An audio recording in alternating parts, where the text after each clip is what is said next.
अस्सलाम वालेकुम। बोल न्यूज़ में कहते हैं आपको खुशामदीद। मैं हूं आपके साथ रमशा साजर और मैं हूं सहर फातिमा। हेडलाइंस आप जान चुके हैं। बुलेटिन का बाकायदा आगाज करेंगे और आगाज में आपको बताएं कि हरनाई के इलाके जर्द आलू में कोयला कान धमाके के बायस बैठ गई है।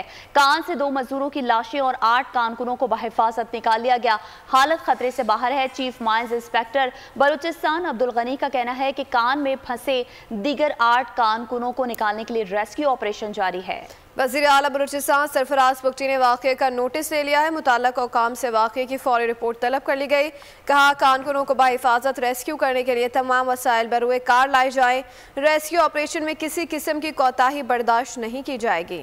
बिल्कुल आपको बता रहे हैं, हरनाई के इलाके जर्द आलू में कोयला कान धमाके के बायस बैठ गई। कान से 2 मजदूरों की लाशें और 8 कारकुनों को बहिफाजत निकाल लिया गया है।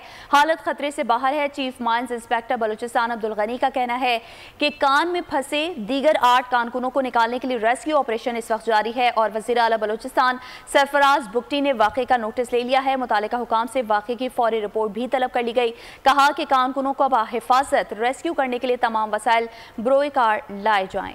कोयटा समेत बलूचिस्तान के मुख्तलिफ इलाकों में ज़लज़ला का पैमा मरकज़ के मुताबिक ज़लज़ले की शिद्दत 5.6 रिकॉर्ड की गई। ज़लज़ले की गहराई 30 किलोमीटर और मरकज़ कोयटा से 166 किलोमीटर दूर जनूब मगरब में था। पाक अफगान सरहद इलाकों में भी ज़लज़ले के झटके महसूस किए गए। चमन, किला अब्दुल्ला, पशीन, नौशकी, चाकी, दिलबंदी, गुलिस्तान, दोबंदी, जंगल पीर, अलीजई और गिरदोनवाह में भी ज़लज़ले के झटके महसूस किए गए। आगे बढ़ें और आपको बताएं कि मुज़ाकरात मुकम्मल हो चुके। पाकिस्तान IMF के दरमियान मुआहिदा तय पाए जाने का कवी इम्कान है। एलामिया सुबह तक जारी किया जाएगा। पाकिस्तान को $1.1 अरब मिलेंगे। वजारत खजाना हुकाम की जानिब से मुज़ाकरात की कामयाबी का इंदिया दिया गया है।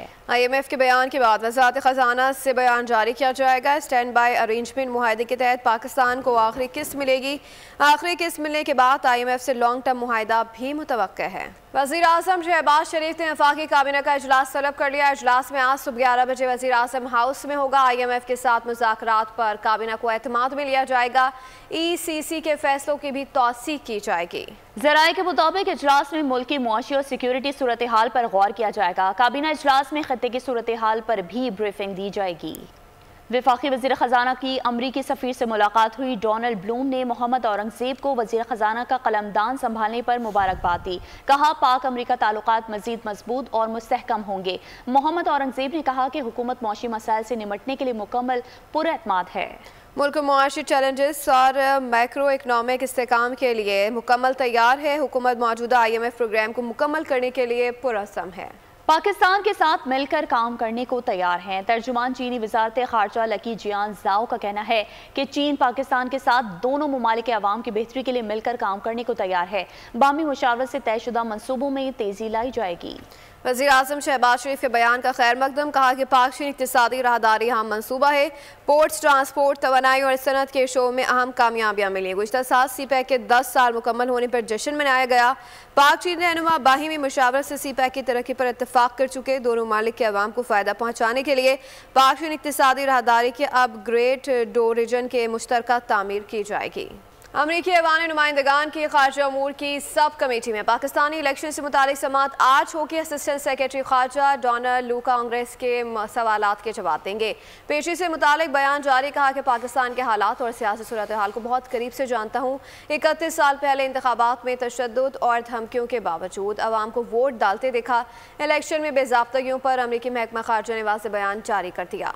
उन्होंने मजीद कहा कि इजहार राय पर गैर ज़रूरी पाबंदी, जलसों पर पाबंदी की निशानदही की गई। अमरीका ने इंतखाबात में तशद्दुद और इंसानी हुकूक पर पाबंदियों की मज़म्मत की। इंतखाबात में मुदाखलत या धोखा दही के दावों की छानबीन होनी चाहिए।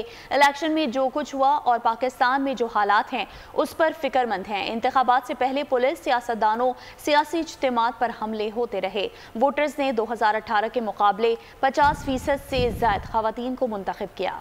PTA रहनुमाओं के खिलाफ तमाम केसेस पर कानून के मुताबिक कार्रवाई करेंगे। बैरिस्टर सैफ का रद्द-ए-अमल। एक बयान में कहा कि PTA रहनुमाओं के खिलाफ ये तमाम जाली केसेस हैं जिनकी कोई कानूनी हैसियत नहीं। मुल्जिमान को अदालतों ने इन मुकदमात में जमानतें दे रखी हैं। अली अमीन गंडापुर खैबर पख्तूनख्वा के मुंतखब वज़ीर आला हैं।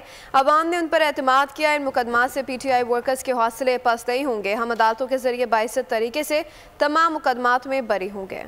गले लगाओगे तो गले लगूंगा, हाथ लगाओगे तो हाथ तोड़ दूंगा, ऐसा कहना था फैसल वावड़ा का। मीडिया से गुफ्तगू में उन्होंने कहा कि अभी रोज़ा है, शाम को सिगरेट पीकर बेहतर जवाब दे सकूंगा। उन्होंने कहा कि हमारे अदालती निज़ाम पर सवालिया निशान है। बानी PTI मजीद परेशानियों में फंसते दिखाई देते हैं। में ट्रेन हुए, लेकिन मौला जट की सियासत का एक तरीक़ेकार होता है, एक एथिक्स होते हैं। अगर मैं आप बताऊं कि मेरी 15 साल इस पॉलिटिकल पार्टी में कैसे परवरिश हुई है, तो मैं इज़्ज़त के बदले डबल इज़्ज़त दूंगा, प्यार के बदले डबल प्यार दूंगा, बदमाशी की जगह डबल बदमाशी करूंगा। मेरा कोई एक हाथ तोड़ेगा, मैं 2 हाथ तोड़ दूंगा। मैं तो बड़ा क्लियर हूँ अपनी ज़िंदगी के अंदर। लेकिन ये नहीं हो सकता कि आप मुझे गले लगाएं, मुझे बात करने बुलाएं, मैं आपको हाथ तोड़ दूँ, आप मुझे चाय बुलाएं, मैं आपको गाली दे दूँ। चलें, इसको भी बर्दाश्त कर लिया जाएगा, लेकिन आप तनसीबात उड़ा दें, जान और माल को ख़तरे में डाल दें। कितने लोग शहीद हो गए। आज के दिन तक अगर आप मुझसे तहरीक इंसाफ के चेयरमैन साहब की बात करेंगे तो दुनियावी और कानूनी तौर पर तो वो मुझे मज़ीद शिकंजों में फंसते हुए नज़र आ रहे हैं, फंस गए हैं, और मज़ीद परेशानियाँ उनके लिए आगे बढ़ रही हैं। उनकी पार्टी के, उनके मौला जट लोगों के, और उनके उन लोगों के भी जो चारों तरफ खेल रहे हैं, जो डबल एजेंट्स नहीं ट्रिपल एजेंट्स हैं। जो हमारा अदालती सिस्टम है, अदालती निज़ाम है, उसमें तो एक इससेल्फ बहुत सारा एक सवालिया निशान है। अभी 6 पढ़ लेंगे और 2 घंटे बाद उसी 6 को 9 पढ़ लेंगे। रिटर्निंग अफसर ने सेनेट की सीट के लिए MQM पाकिस्तान के उम्मीदवार नजीब हारून के कागजात नामजदगी मुस्तरद कर दिए। तर्जुमान इलेक्शन कमीशन के मुताबिक FBR में नजीब हारून के जिम्मे टैक्स वाजिबात ज़ाहिर के हैं। एक कंपनी के डायरेक्टर की हैसियत से बैंक के कर्जदार हैं। मकरूज होने के बायस नजीब हारून के कागजात मुस्तरद किए गए। इलेक्शन कमीशन का कहना है कि अब तक 35 में से 34 उम्मीदवारों के कागजात नामजदगी मंजूर किए जा चुके हैं। जनरल नशिस्तों पर 15, टेक्नोक्रेट पर 5, अक़लियत की 3, जबकि ख़वातीन के 6 कागजात नामजदगी मंजूर हुए हैं। लाहौर हाई कोर्ट ने सुन्नी इत्तेहाद कौंसिल को मखसूस नशिस्तें न मिलने पर सेनेट इंतखाबात रुकवाने के लिए दायर दरख्वास्त के काबिल समात होने पर फैसला महफूज कर लिया। जस्टिस अली बाकर नशवी की सरबराही में 2 रुकनी बेंच ने मखसूस नशिस्तें न मिलने पर सेनेट इंतखाबात रुकवाने के लिए दायर दरख्वास्त पर समात की। दरख्वास्त गुजार ने मौक़िफ़ इख्तियार किया कि मखसूस नशिस्तों का मामला अदालत में होने के बावजूद सेनेट इंतखाबात का शेड्यूल जारी हो सका है और जीतने वाले उम्मीदवारों के हिसाब से मखसूस नशिस्तें सियासी जमात को मिलना आईनी तकाजा है। इस्तदा की कि इलेक्शन कमीशन का फैसला कलअदम करार दिया जाए। दीगर सियासी जमातों को मखसूस नशिस्तें देने का इलेक्शन कमीशन का नोटिफिकेशन कलअदम करार दिया जाए। तो उधर अमीर जमात इस्लामी पाकिस्तान सिराजुल हक कहते हैं, जिस तरह इलेक्शन जीते सारी दुनिया जानती है, धोस धांधली से हुकूमत बना ली है तो अब जिम्मेदारियां भी पूरी करो। इस्लामाबाद फतह करना कारनामा नहीं। हुक्मरानों की जिम्मेदारी लोगों को अमन और सुकून फराहम करना है। सिंध में डाकू राज कायम है, पुलिस गायब है, मुआशरा डाकुओं के रहम करम पर छोड़ दिया गया। वज़ीर आला सरफराज बुगटी कहते हैं कि बलूचिस्तान के मसाइल बहुत पेचीदा हैं, सबसे बड़ा मसला करप्शन है, इन मसाइल को मिलकर हल करेंगे। बोले लापता अफराद का मसला सियासी बना दिया गया है और वॉइस फॉर मिसिंग पर्सन, लवाकिन और सरदार अख्तर मिंगल के कमीशन के आदाद शुमार में बहुत फ़र्क है। लापता अफराद के मसले को हल करना चाहते हैं। एहतसाब अदालत इस्लामाबाद ने हसन नवाज और हुसैन नवाज को अल-अजीजिया, एवनफील्ड और फ्लैगशिप रेफरेंस में बरी कर दिया।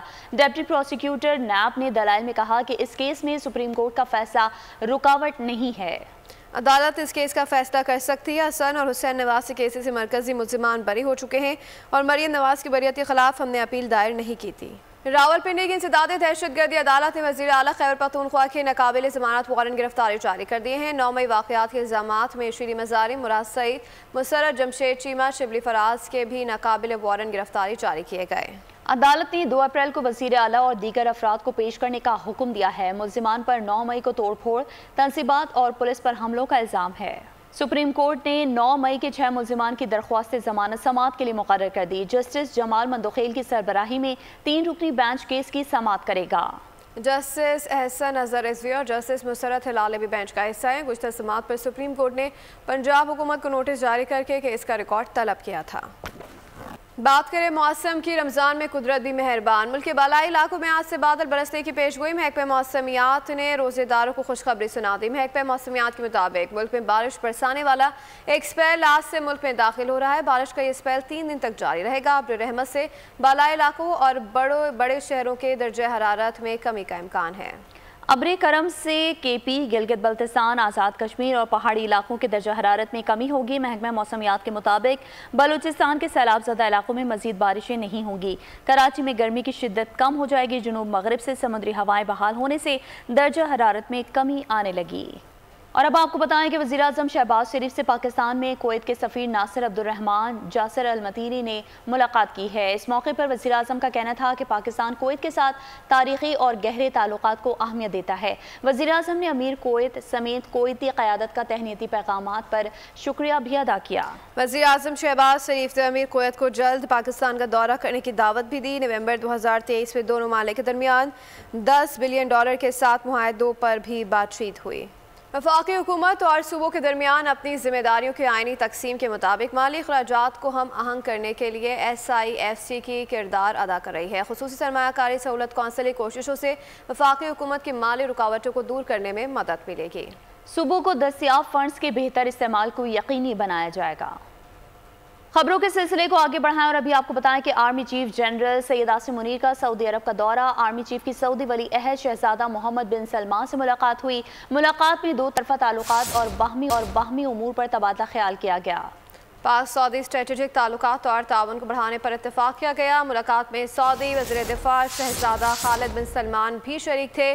آرمی چیف کی سعودی ولی عہد شہزادہ محمد بن سلمان سے ملاقات ہوئی ہے۔ دو طرفہ تعلقات پر تبادلہ خیال کیا گیا۔ دو طرفہ تعلقات اور باہمی امور پر تبادلہ خیال کیا گیا۔ Army chief general Asim Munir کا سعودی عرب کا دورہ۔ آرمی چیف کی سعودی ولی عہد شہزادہ محمد بن سلمان سے ملاقات ہوئی ہے۔ ملاقات میں دو طرفہ تعلقات اور باہمی امور پر تبادلہ خیال کیا گیا۔ پاک سعودی اسٹریٹجک تعلقات اور تعاون کو بڑھانے پر اتفاق کیا گیا۔ ملاقات میں سعودی وزیر دفاع شہزادہ خالد بن سلمان بھی شریک تھے۔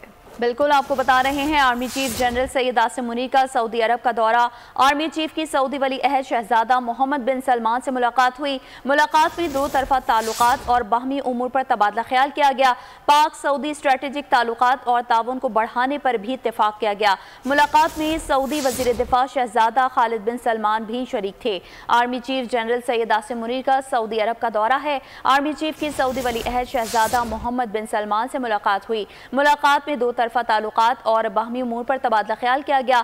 پاک سعودی اسٹریٹجک تعلقات اور تعاون کو بڑھانے پر بھی اتفاق کیا گیا ہے۔ ملاقات میں سعودی وزیر دفاع شہزادہ خالد بن سلمان بھی شریک تھے۔ تو آپ کو بتا رہے ہیں army chief general Syed Asim Munir کا سعودی عرب کا دورہ۔ مزید تفصیلات جانیں گے نمائندہ خصوصی سلمان آوان سے۔ جی سلمان، بتائیے گا اس دورے کے حوالے سے۔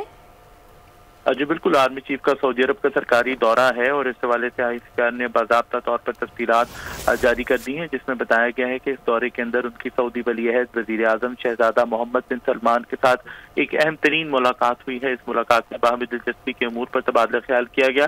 اس کے علاوہ اگر ہم ان کی دیگر ملاقاتوں کی بات کریں تو اس کے اندر سعودی عرب کے وزیر دفاع شہزادہ خالد بن سلمان بن عبدالعزیز شامل ہیں۔ سعودی عرب کے چیف آف جنرل اسٹاف ہیں جنرل فیاض بن حماد الرویلی، اور اس کے علاوہ سعودی عرب کے نائب وزیر دفاع کے ساتھ بھی آرمی چیف کی ملاقاتیں ہوئی ہیں۔ سب سے پہلے اگر ہم بات کریں ولی عہد شہزادہ محمد بن سلمان کے ساتھ ہونے والی ملاقات میں، تو اس میں باہمی دلچسپی کے امور پر تبادلہ خیال کیا گیا، بشمول علاقائی سلامتی اور امن کے اوپر بات کی گئی۔ اس کے علاوہ پاکستان اور سعودی عرب کے درمیان جو دو طرفہ دفاعی تعلقات ہیں، سلامتی کے شعبے میں تعلقات ہیں، اس میں اشتراکی کار کو فروغ دینے پر بھی تبادلہ خیال کیا گیا۔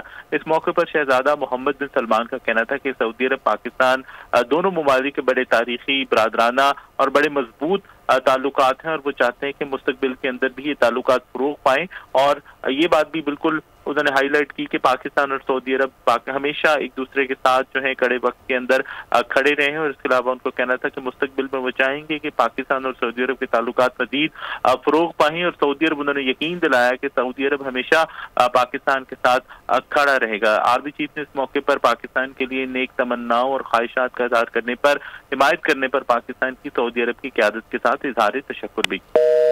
ٹھیک ہے سلمان، آپ کا بہت شکریہ۔ یوم پاکستان کے موقع پر 7 سمندر پار بسے پاکستانیوں کا وطن کے لیے محبت کا پیغام۔ اوورسیز پاکستانیوں کا کہنا ہے یہ سچ ہے کہ ہم اپنے وطن عزیز سے بہت دور ہیں، لیکن ہمارا دل آج بھی اپنے وطن کے لیے دھڑکتا ہے۔ 23 مارچ کو یوم پاکستان کے موقع پر مسلح افواج کے خصوصی پریڈ کی تیاریاں پورے جوش و جذبے سے جاری ہیں۔ پریڈ میں آذربائیجان اور چین کے فوجی دستے بھی شامل ہوں گے۔ ہارورڈ یونیورسٹی امریکہ سے مطالعاتی دورے پر آئے ہوئے طلباء کا قومی اسمبلی کا تفصیلی دورہ۔ اسمبلی کی کارروائی کس طرح چلائی جاتی ہے اس سے متعلق طلباء کو بریفنگ دی گئی۔ طلبا نے اسلام آباد کے مشہور مال میں جا کر پاکستانی لباس زیب تن کیا اور قومی رنگ میں رنگ گئے۔ مزید تفصیلات جانتے ہیں محمد علی جاہ کی اس رپورٹ میں۔ خبروں کے سلسلے کو آگے بڑھائیں گے اور اب خبر شامل کریں گے غزہ کے حوالے سے تو اسرائیل کے وحشیانہ حملے جاری ہیں۔ مزید 93 فلسطینی شہید جبکہ 150 زخمی ہو گئے۔ غزہ میں کویت چورنگی پر بمباری سے امداد تقسیم کرنے والے 23 کارکن شہید ہو گئے۔ نصیرات پناہ گزین کیمپ پر حملوں میں 15 فلسطینیوں نے جام شہادت نوش کی۔ غزہ کے الشفا اسپتال پر گولہ باری سے 50 فلسطینی شہید ہوئے۔ صہیونی فوج نے 300 فلسطینی شہریوں کو گرفتار کر لیا۔ 7 اکتوبر سے جاری حملوں میں شہداء کی مجموعی تعداد 31,819 تک جا پہنچی۔ اقوام متحدہ نے شمالی غزہ میں قحط روکنے کے لیے فوری اقدامات کا مطالبہ کر دیا۔ سیکرٹری جنرل اقوام متحدہ انطونیو گوتریس کہتے ہیں کہ شمالی غزہ میں قحط ایک آفت ہے، فوری روکا جائے۔ کینیڈا نے اسرائیل کو ہتھیاروں کی فراہمی بند کرنے کا اعلان کر دیا ہے۔ کینیڈین وزیر خارجہ کا کہنا ہے کہ کینیڈا قانون سازوں کی منظور کردہ قرارداد پر عمل کرے۔ اسرائیل کو ہتھیاروں کی منتقلی روکنے کا مطالبہ کیا گیا۔ اسلحے کی غیر قانونی تجارت کو روکنے کی کوششیں بڑھائیں گے۔ اسرائیلی وزیر خارجہ کی کینیڈا کو سنگین نتائج کی دھمکیاں، کہا تاریخ کینیڈا کی موجودہ کارروائی کا سختی سے فیصلہ کرے گی۔ اور اب آپ کو بتائیں کہ مٹیاری کی تحصیل نیو سعید آباد میں فیکٹری میں کام کے دوران امونیم گیس سلنڈر پھٹنے سے 4 مزدور موقع پر جاں بحق ہو گئے۔ ابتدائی معلومات کے مطابق نیو سعید آباد میں بابو عمرانی آئس فیکٹری میں مرمت کے دوران اچانک امونیم گیس سلنڈر پھٹنے سے زوردار دھماکہ ہوا۔ دھماکے کے نتیجے میں 4 مزدور موقع پر دم توڑ گئے۔ اہل علاقہ کی جانب سے 3 مزدوروں کی لاش اور 1 مزدور کو شدید زخمی حالت میں اسپتال منتقل کیا گیا، تاہم حیدرآباد اسپتال منتقلی کے دوران زخمی مزدور دم توڑ گیا۔ تو ادھر کراچی میں لانڈھی بن قاسم کے علاقے شاہ ٹاؤن سوات جنرل اسٹور کے قریب فائرنگ سے 2 افراد زخمی ہو گئے۔ زخمیوں کو جناح اسپتال منتقل کر دیا گیا۔ بتایا کہ زخمیوں کی شناخت نیاز اور ظہیر احمد کے نام سے ہوئی ہے۔ کراچی میں لاپتہ لڑکیوں کو بازیاب کرا لیا گیا۔ گمشدگی کا مقدمہ 15 فروری کو والد کی مدعیت میں درج کیا گیا تھا۔ سعید آباد سے لاپتہ لڑکیاں ناظم آباد سے برآمد ہوئیں۔ ڈی آئی جی ساؤتھ سید اسد رضا کے مطابق تفتیشی ٹیم نے لڑکیوں کو کندکوٹ سے بازیاب کرایا۔ 5 لڑکیوں میں سے 3 سگی بہنیں اور 2 کزنز ہیں۔ ان کی عمریں 15 سے 19 سال بتائی جاتی ہیں، جبکہ آبائی تعلق سرگودا سے ہے۔ پولیس کے حکام کے مطابق لڑکیاں ناظم آباد کی دھاگا فیکٹری میں کام کر رہی تھیں۔ عدالتی احکامات پر لڑکیوں کو دارالامان یا شیلٹر ہوم منتقل کیا جائے گا۔ دھاگا فیکٹری ٹھیکیدار کو بھی چائلڈ لیبر ایکٹ کے تحت گرفتار کر لیا گیا۔ لاہور میں گاڑیوں کے شیشے چوری کرنے والا گینگ متحرک۔ گھڑی شاہوں میں چور گاڑی کے شیشے اتار کر لے گئے۔ واردات کی CCTV فوٹیج منظر عام پر آ گئی۔ فوٹیج میں دیکھا جا سکتا ہے کہ موٹر سائیکل سوار ایک نوجوان آتا ہے، محلے میں کھڑی کار کے شیشے اتارتا ہے اور پھر موٹر سائیکل کے ساتھ لگے شاپر بیگ میں ڈال کر لے جاتا ہے۔ متاثرہ شہری نے تھانے میں مقدمہ اندراج کی درخواست دے دی ہے۔ CCTV فوٹیج کے باوجود پولیس ملزم کو پکڑنے میں ناکام ہے۔ شجاع آباد بوائز ڈگری کالج کے قریب دن دہاڑے کریانہ کی دکان پر ڈکیتی کی واردات۔ 3 نقاب پوش ڈاکو دکان میں داخل ہوئے اور اسلحے کے زور پر ہزاروں روپے نقدی قیمتی موبائل فون اٹھا کر لے گئے۔ موٹر سائیکل کی چابی نہ دینے پر ڈکیتوں نے ہوائی فائرنگ کر دی، جس پر 2 دکاندار موٹر سائیکل کی چابی پر ان کے حوالے کر دی۔ اہل علاقہ نے بڑھتی ہوئی ڈکیتی کے خلاف احتجاج کرتے ہوئے اعلیٰ حکام سے فوری نوٹس دینے کا مطالبہ کیا۔ تھانہ سٹی پولیس نے موقع پر پہنچ کر کارروائی شروع کر دی۔ کھیلوں کے میدان سے خبر شامل کرتے ہوئے آپ کو بتائیں کہ آسٹریلیا نے ایک بار پھر افغانستان سے سیریز منسوخ کر دی ہے۔ کرکٹ آسٹریلیا کے مطابق فیصلہ افغانستان میں بڑھتی انسانی حقوق کی خلاف ورزیوں پر لیا گیا، لہٰذا اب افغانستان سے اگست میں شیڈول 3 میچز کی T20 سیریز کا انعقاد ممکن نہیں ہوگا۔ اس سے قبل آسٹریلیا نے افغانستان میں خواتین کرکٹ ٹیم پر پابندی کے باعث سیریز کھیلنے سے انکار کیا تھا۔ تو ادھر اسلام آباد یونائیٹڈ نے ملتان سلطان کو دلچسپ مقابلے کے بعد شکست دے کر PSL ٹائٹل اپنے نام کر لیا۔ PSL فائنل کے بعد کپتان شاداب خان کی اہلیہ اور ماں کے ہمراہ ویڈیو وائرل ہو گئی۔ اہم مارکے میں پلیئر آف دی سیریز کا ایوارڈ شاداب خان کو ملا۔ تقسیم انعامات کے بعد شاداب خان نے اہلیہ کو اپنا ایوارڈ دیا، ماں کو گلے لگایا اور انہیں اپنا میڈل بھی پہنایا۔ اردن فٹ بال ٹیم پاکستان پہنچ گئے۔ اردن فٹ بال ٹیم 18 سال بعد پاکستانی سرزمین پر کھیلے گی۔ اس سے قبل 2006 میں پاکستان کا دورہ کیا تھا۔ اپڈیٹ کر رہے ہیں آپ کو پاکستان اور اردن کا مقابلہ 21 مارچ کو شیڈیول ہے۔ میچ جناح فٹ بال اسٹیڈیم اسلام آباد میں دوپہر 2 بجے ہوگا۔ اور آخر میں آپ کو بتائیں کہ دنیا کا سب سے بڑا اور پہلا قرآن پاک کا ترجمہ کلئی نسخہ 2 روزہ نمائش کے لیے ڈسٹرکٹ پریس کلب کے سبزہ زار میں رکھ دیا گیا ہے۔ رپورٹ کر رہے ہیں رحیم یار خان سے نظر عباس۔ اسی کے ساتھ خبروں میں فی الوقت اتنا ہی۔ مزید خبروں اور اپڈیٹس کے لیے وزٹ کیجیے ہماری ویب سائٹ bolnews.com اور دیکھتے رہیے بول نیوز۔ سبسکرائب کریں اور بیل دبائیں تاکہ کوئی خبر رہ نہ جائے۔